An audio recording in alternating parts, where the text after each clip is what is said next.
Alright, let's wrap up this trilogy. Ta-da! Don't know what I'm saying that. So we're doing Hostel Part 3.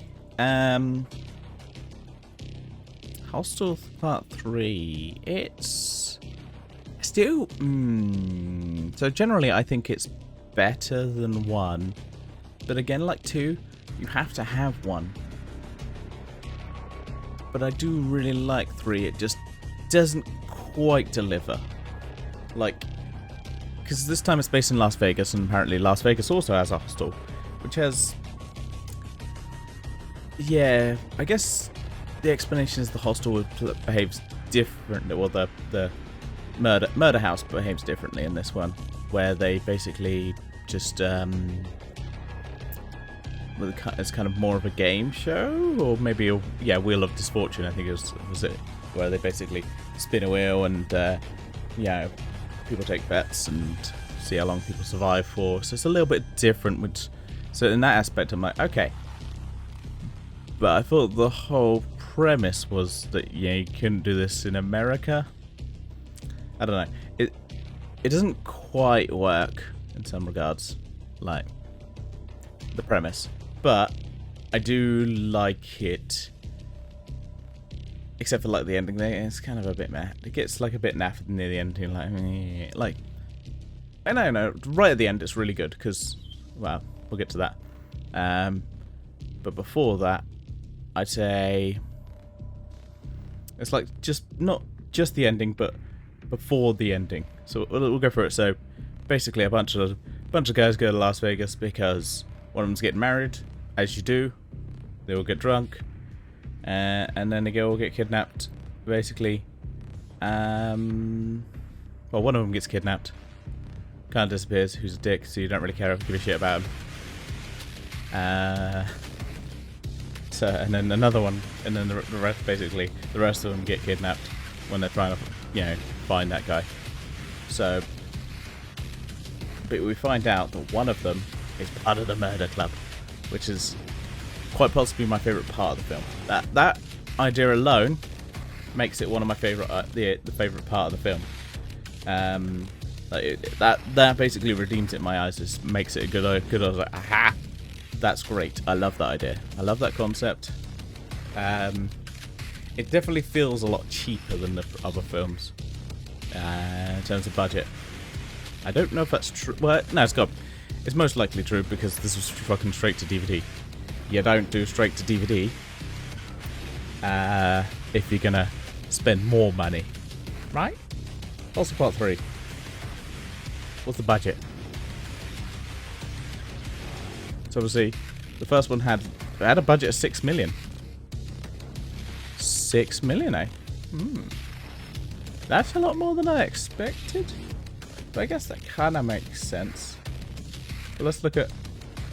Wait, let's look at the previous films. So the first one, that was 4.8 million, and that was 6 years before that film. And let's look at like Hostel Part 2, where they actually got a bit more money. So Hostel Part 2, 10.2 million. So yeah, they definitely made. And that may be part of it is, you know, they did it all in America, so it's a little bit cheaper. They probably didn't have to go so far. But yeah, the murder games were fun. I would have liked more digging into that. I don't know. I feel like someone could do like a Hostel, like Hostel 3 could maybe be a series or a limited series in some way.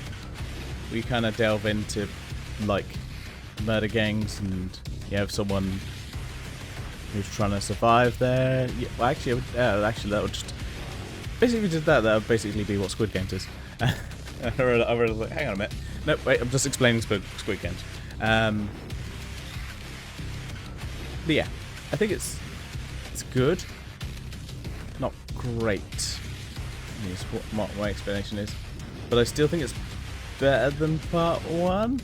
But it has a lot of the trappings of Part 1, like basically a bunch of douchebags, which is why I actually like Hostel 2 most, because the main characters are douchebags.